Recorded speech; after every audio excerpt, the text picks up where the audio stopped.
Bienvenue sur Africa 24 pour cette nouvelle édition de l'Africa Tonight. Voici les titres de l'actualité. Condamnation du Bénin par la Cour africaine des droits de l'homme et des peuples dans l'affaire des 18 kilos de cocaïne qui remonte à octobre 2016.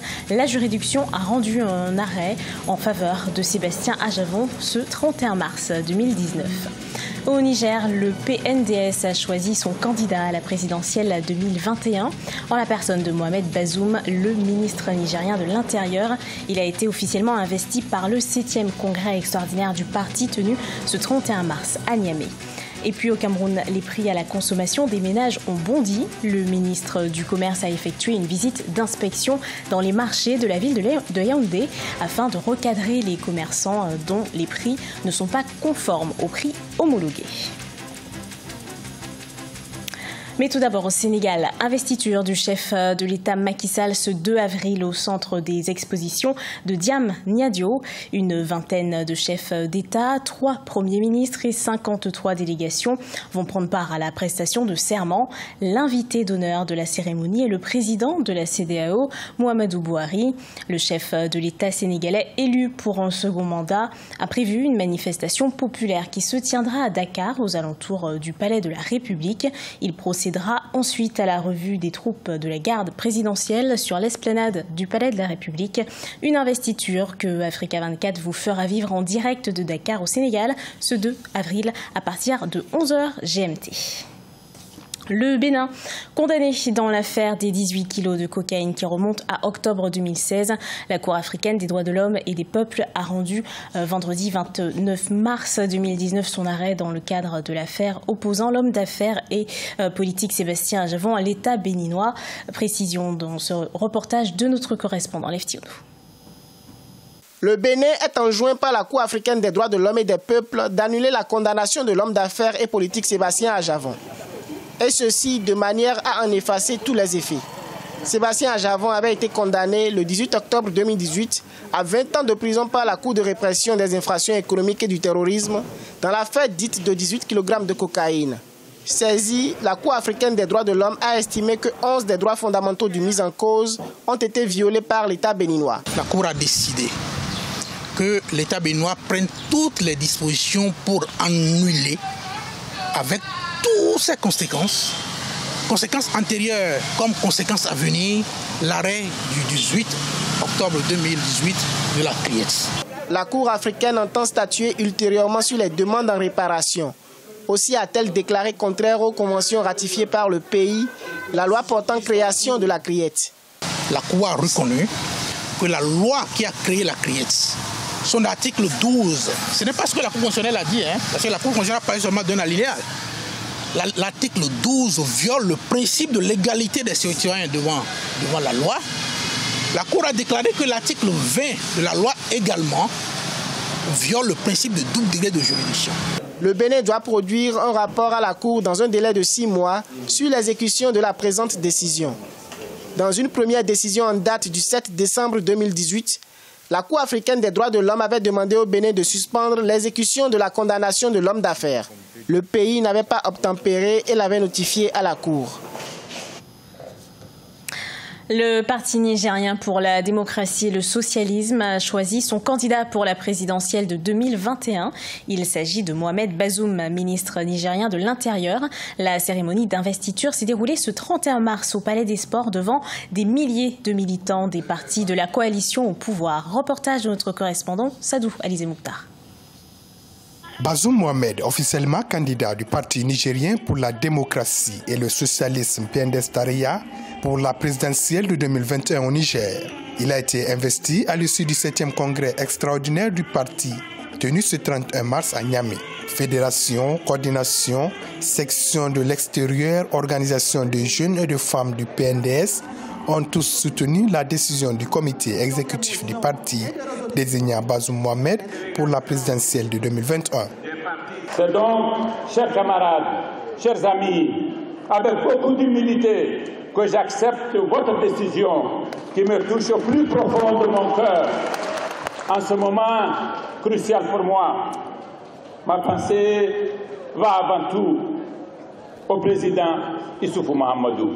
Président du parti au pouvoir, Bazoum Mohamed défendra aux prochaines élections présidentielles les 10 ans de gestion de pouvoir de son prédécesseur, l'actuel président Issoufou Mahamadou, qui arrive au terme de son mandat constitutionnel.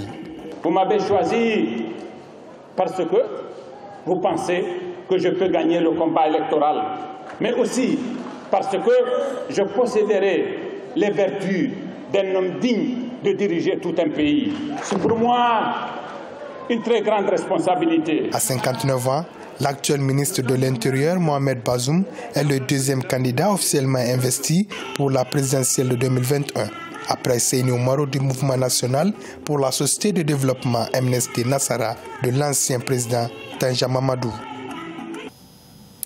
Féculents, poissons, viande, flambée des prix de consommation des ménages au Cameroun. Selon les résultats de l'Institut national de la statistique, les prix à la consommation finale des ménages ont bondi de 1,4 à 2,8% en février dans les métropoles économiques et politiques du Cameroun. Reportage de notre correspondante Viviane Baoken. Face à la flambée des prix du riz et du poisson dans le pays, le ministre du Commerce a effectué des visites d'inspection surprise dans les marchés de la ville de Yaoundé. Il était question pour ce responsable de toucher du doigt les nombreuses plaintes des ménages face aux prix homologués sur les étals. Les accords doivent être appliqués. Et nous avons donné communication, parce que nous l'avons fait en transparence. D'ailleurs, la réunion s'est faite de manière absolument ouverte, afin que nul n'en ignore. Donc la presse a pu assister à nos délibérations. Et les prix qui ont été communiqués sont considérés comme des prix qui s'imposent à tout le monde. Selon les clauses arrêtées de commun accord entre le gouvernement et les opérateurs économiques, 1 kg de riz devrait être vendu entre 330 francs CFA et 425 francs CFA, tandis qu'1 kg de poisson coûtera 1000 francs et 1200 francs CFA. Lors d'une réunion de concertation au ministère du Commerce, il y a eu de grosses confusions au sujet des calibres de poissons. Mais la descente du ministre a levé tous les équivoques. Le ministre lui-même a vu que les thons, par exemple, étaient de plusieurs calibres. Il y a les thons 20+, il y a les thons 25+. Donc les thons varient de 700 à 1100 francs. Lui-même, on lui a montré, il a été convaincu. Vous avez filmé, vous avez vu qu'il a été extrêmement surpris de voir qu'il y avait plusieurs calibres de thons. Et donc, il a fait des concessions. Pour le ministre du Commerce, après cette phase de sensibilisation, suivra une phase de répression contre tous les commerçants véreux. Il a d'ailleurs instruit à ses collaborateurs de l'ensemble des régions du pays d'effectuer de pareilles descentes inopinées dans les marchés pour s'assurer du respect des prix homologués. De la culture à présent avec la 5e édition du Festival international des cultures sahariennes. Il se tient au Tchad jusqu'au 2 avril. 3000 personnes sont réunies. La promotion des cultures du Sahel et du tourisme à travers des danses traditionnelles et des courses de chameaux sont à l'honneur. Mamat Ramadan. La 5e édition du Festival international des cultures sahariennes se déroule du 30 mars au 2 avril 2019 à Amdjaras, une ville située à l'est du Tchad. Plusieurs communautés venues des différents pays qui partagent le Sahara ont exposé leur savoir-faire culturel et traditionnel aux visiteurs. Une occasion pour le Tchad de promouvoir et de valoriser les merveilles naturelles de ces régions sahariennes. Il est au Tchad des espaces géographiques exceptionnels, pendant longtemps considérés inaccessibles et hostiles. Des espaces où le temps a dessiné un paysage spectaculaire de roches, de montagnes, d'aiguilles, de donjons et d'arches. Le Guelta de Batikele, l'arche d'Aloba, l'arche de l'éléphant. Selon les initiateurs, ce festival a pour ambition d'attirer les touristes dont la bande saharienne, longtemps considérée comme inaccessible et hostile, il est d'abord dédié au brassage des cultures issues des peuples du Sahel et du Sahara. Eh bien, moi, je pense que le festival a été dédié justement pour les nomades, pour faire la fête, pour promouvoir leur culture, leur savoir-faire. Et c'était justement pour capter les touristes qui pourraient venir. Et ce festival va permettre justement de perpétuer des traditions, des cultures sahariennes.